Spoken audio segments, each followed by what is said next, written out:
Capítulo 2. La mujer que ve lo que no existe. La doctora Lalisa Manoval llevaba 36 horas sin dormir cuando llegó el caso Kim. No era una cifra inusual. En urgencias de traumatología del Hospital Seúl Central, las jornadas de 36 horas eran el equivalente a lo que en otras profesiones llamaban un martes complicado. Lisa había aprendido a funcionar en ese estado con la misma eficiencia que funcionaba descansada, que era mucho. Lo que el cansancio le robaba en velocidad de reacción, lo compensaba en experiencia acumulada, 12 años de cirugía, 8 de especialización en trauma, y ese tipo de instinto que no se enseña en ninguna facultad de medicina y que consiste, básicamente, en saber dónde está el problema antes de que los números lo confirmen. El caso llegó a las 9:52, femenino, 32 años, trauma múltiple por explosión, hemorragia interna, fracturas costales, TEC moderado, signos vitales inestables. Lisa salió a recibirla. Fue en ese momento, en el pasillo de urgencias, mientras el equipo de paramédicos descargaba la camilla, cuando vio algo que no debería haber visto. O más exactamente, a alguien. Una mujer, de pie junto a la pared del pasillo, completamente inmóvil entre el caos de personas que corrían y gritaban y empujaban equipos, bien vestida, un traje negro impecable que contrastaba de forma absurda con el ambiente clínico del pasillo, con el cabello oscuro cayendo suelto sobre los hombros y una expresión que Lisa, en su estado de agotamiento extremo, clasificó automáticamente como alguien que está procesando información crítica sin mostrar pánico externo. Lisa parpadeó. La mujer seguía ahí. Alucinación por fatiga, pensó, hablaremos de esto más tarde. Doctora Manoval, signos vitales bajan, informó uno de los residentes, y Lisa dejó de pensar en mujeres vestidas de negro y empezó a hacer su trabajo. La cirugía duró 4 horas y 27 minutos.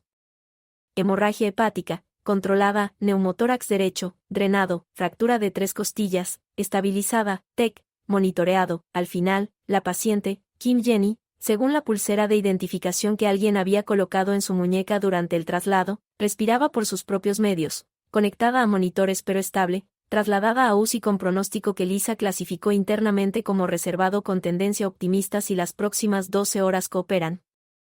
Lisa salió al pasillo, se quitó los guantes, se apoyó contra la pared con los ojos cerrados durante exactamente 15 segundos, que era todo el tiempo que se permitía para lo que otros llamarían recuperación emocional y ella llamaba reinicio del sistema.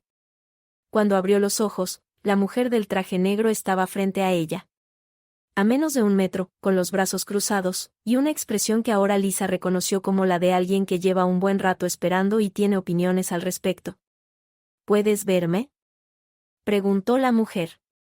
Lisa la miró a su alrededor, el pasillo seguía siendo el pasillo, enfermeras con carpetas, un médico hablando por teléfono, el carrito de medicamentos del turno de noche, nadie miraba a la mujer del traje negro, nadie la sorteaba.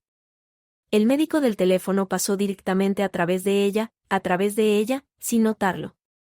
Lisa volvió a mirar a la mujer. Necesito dormir, dijo. Eso ya lo veo, pero antes necesito que respondas mi pregunta. La mujer dio un pequeño paso al frente, sus zapatos no hacían sonido sobre el linóleo. ¿Puedes verme? Estás atravesando personas. Sí.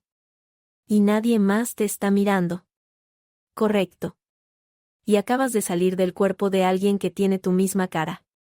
La mujer, el fantasma, Lisa empezó a procesar esa palabra con la incomodidad de alguien a quien la formación científica le hace resistencia, parpadeó. Algo en su compostura se aflojó 1 milímetro, solo 1 milímetro. Eso fue directo. Soy cirujana, la diplomacia la practico en las reuniones de departamento. Lisa se apartó de la pared.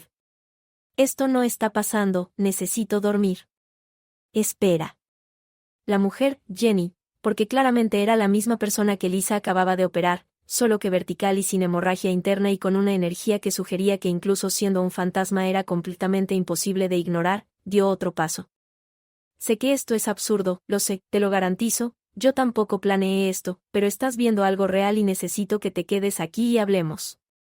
¿Los fantasmas hablan? Aparentemente sí. ¿Y por qué yo? ¿Por qué puedo verte? Eso es exactamente lo que me gustaría descubrir. Lisa la miró durante un momento largo, analizó, con la misma metodología que usaba para diagnósticos, síntomas, posibles causas, probabilidades. Las posibles causas de ver a una mujer que atravesaba a las personas incluían fatiga extrema, hipoglucemia, estrés sostenido, Oh, y aquí era donde el sistema rechazaba la entrada. La mujer era realmente lo que parecía ser. Dame 5 minutos, dijo Lisa. Voy a comer algo y a tomar café. Si sigues ahí cuando vuelva, hablamos. ¿A dónde crees que voy a ir? No tengo la menor idea, eso es parte del problema. Lisa se fue hacia la sala de descanso. Sintió, durante todo el trayecto, que alguien la seguía. No miró hacia atrás. Cuando llegó a la máquina expendedora y sacó un sándwich que probablemente tenía 2 días, se dio vuelta. La mujer estaba en el marco de la puerta, con los brazos cruzados, esperando. ¿Cómo te llamas?, preguntó Lisa. Jenny Kim. Lisa mordió el sándwich, masticó, tragó. La mujer que acabo de operar se llama Jenny Kim. Ya lo sé, soy ella. Pausa. Esto es tan raro de decir como de escuchar, lo sé. ¿Cuándo muriste? No estoy muerta, lo dijo con una firmeza que sugería que esta era una distinción importante para ella. Mi cuerpo está en coma en la UCI, yo estoy aquí, que es diferente.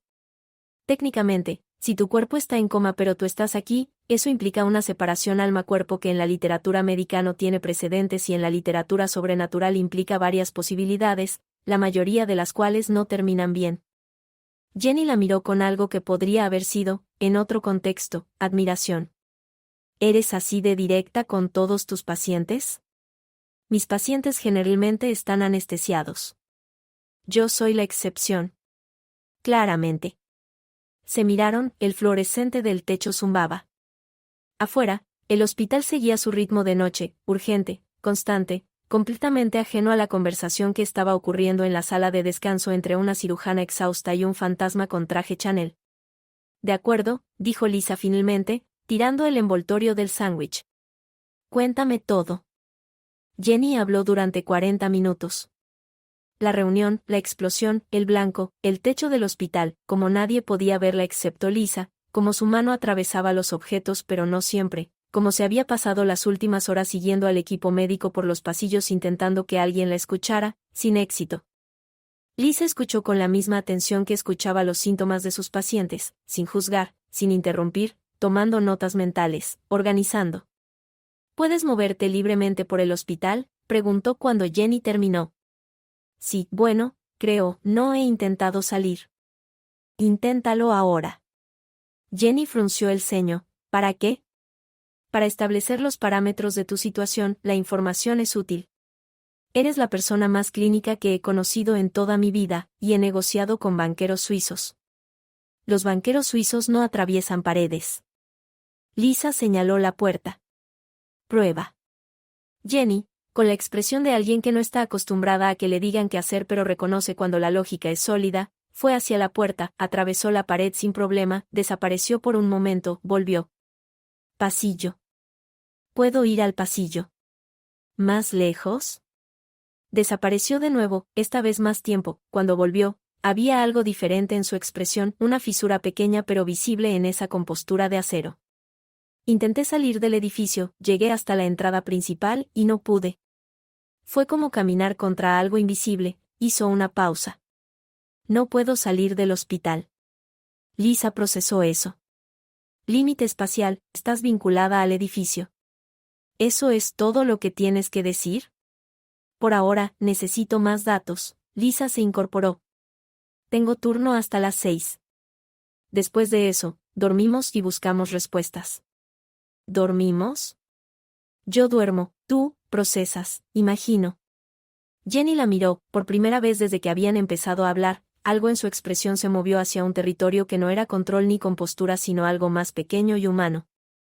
Algo que se parecía mucho, si Lisa hubiera querido nombrarlo, al alivio de no estar sola. ¿Por qué me crees?, preguntó Jenny, en voz baja. Lisa consideró la pregunta, la respuesta honesta era compleja, porque había visto el médico pasar a través de ella, porque los zapatos no hacían sonido, porque la alternativa era una crisis psicótica y Lisa se conocía bien y su mente. No funcionaba así, pero la respuesta que dio fue más simple. Porque no tengo razón para no hacerlo, se dirigió hacia la puerta. Y porque si me equivoco y esto es una alucinación, el único daño es que pasé la noche hablando sola en una sala de descanso, que sinceramente no sería lo más raro que me ha pasado este mes. salió al pasillo. Después de un segundo, Jenny la siguió. Y en algún lugar entre la sala de descanso y la estación de enfermería, mientras Lisa revisaba los registros del turno y Jenny flotaba a su lado con los brazos cruzados y una expresión que mezclaba impaciencia con algo que no quería examinar demasiado de cerca, ambas entendieron, sin decirlo, sin nombrarlo, con esa claridad que no requiere palabras, que sus vidas acababan de cambiar de forma irreversible. La pregunta era en qué dirección. Capítulo 3. Reglas para una muerta. Jenny Kim había vivido su vida adulta por reglas. Reglas que ella misma había establecido, mayormente, nunca firmar un contrato sin leer cada cláusula, nunca tomar decisiones importantes después de las 10 de la noche.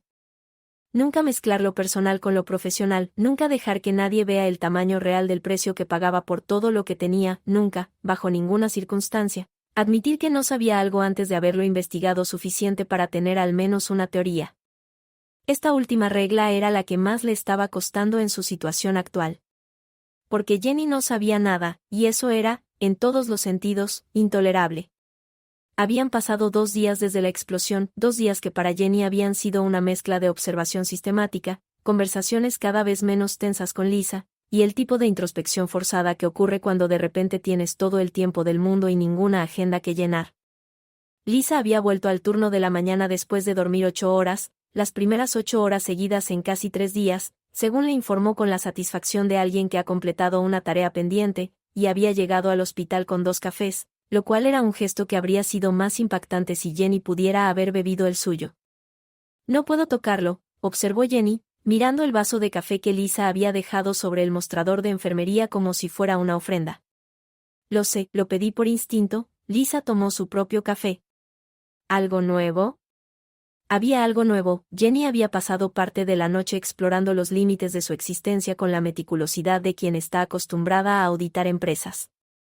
Los resultados eran: podía moverse libremente dentro del hospital pero no salir, podía ser vista y escuchada solo por Lisa, podía atravesar objetos sólidos pero también, bajo ciertas condiciones que aún no entendía del todo, tocarlos.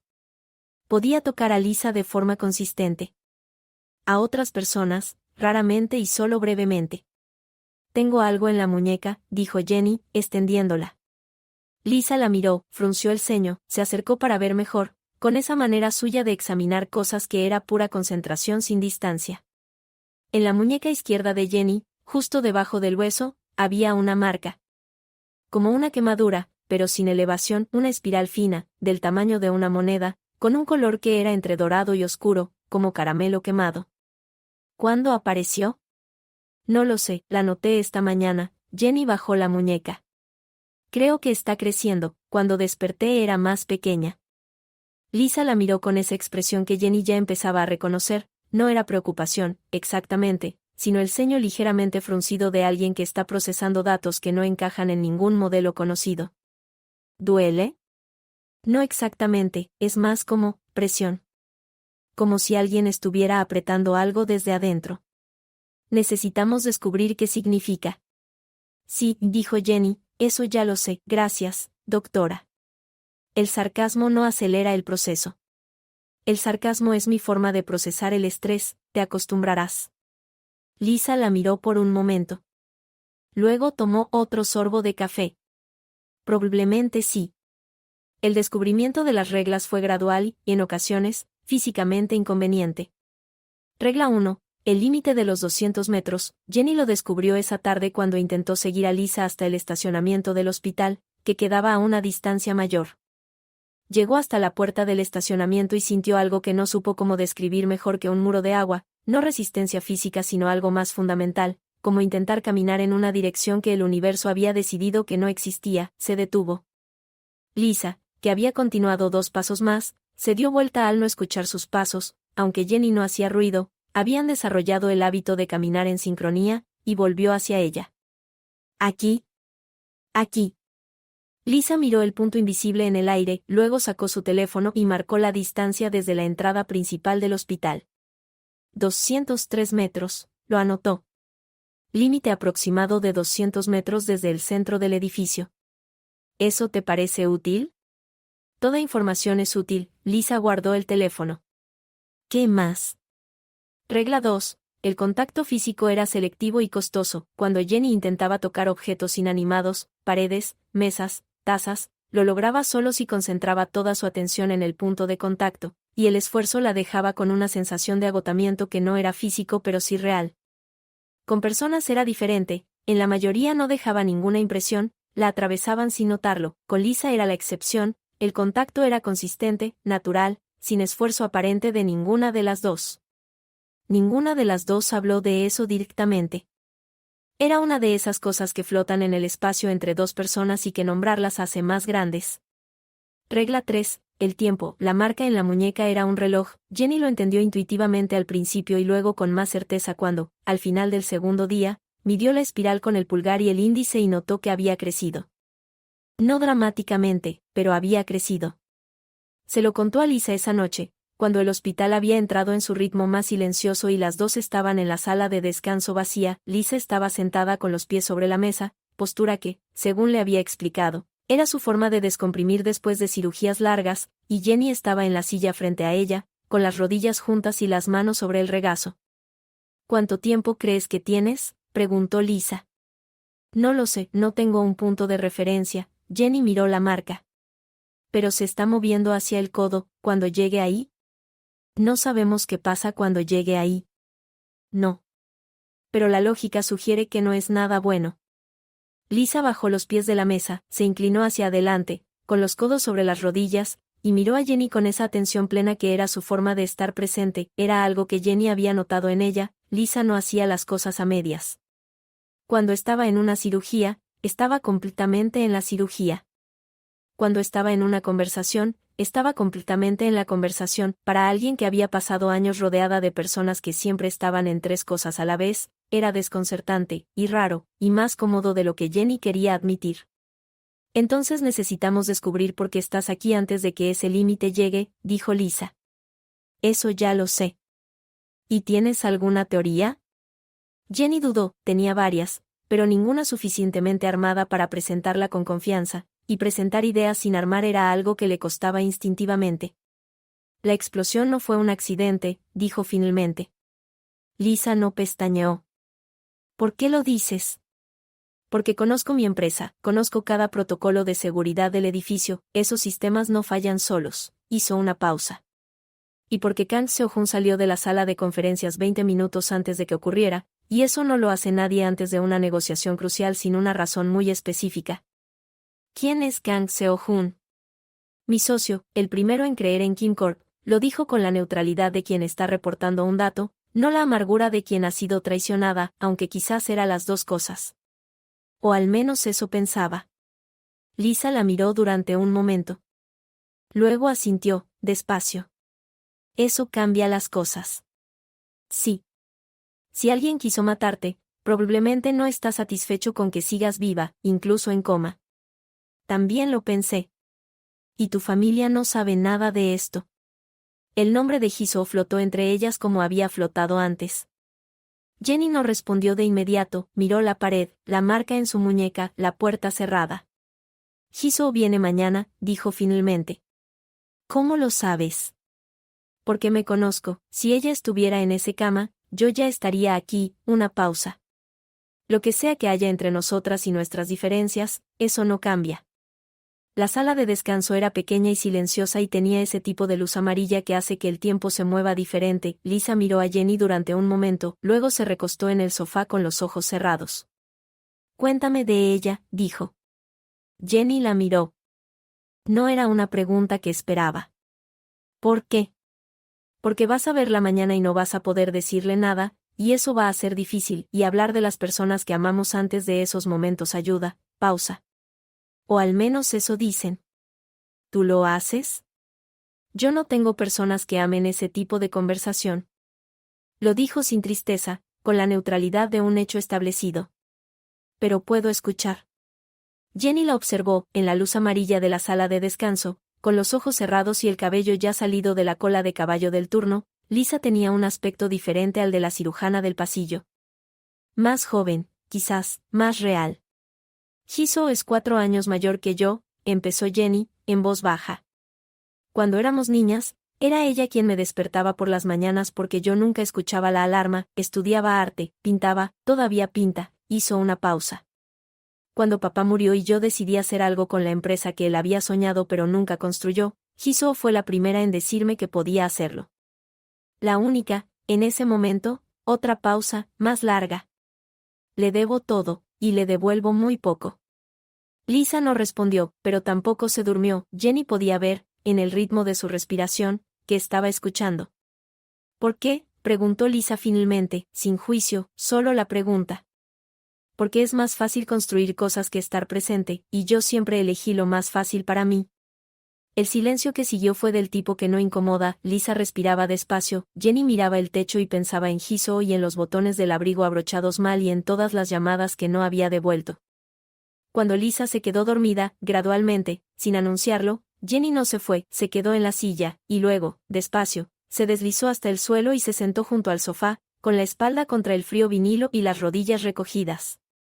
Desde ahí, en la oscuridad quieta del hospital, susurró.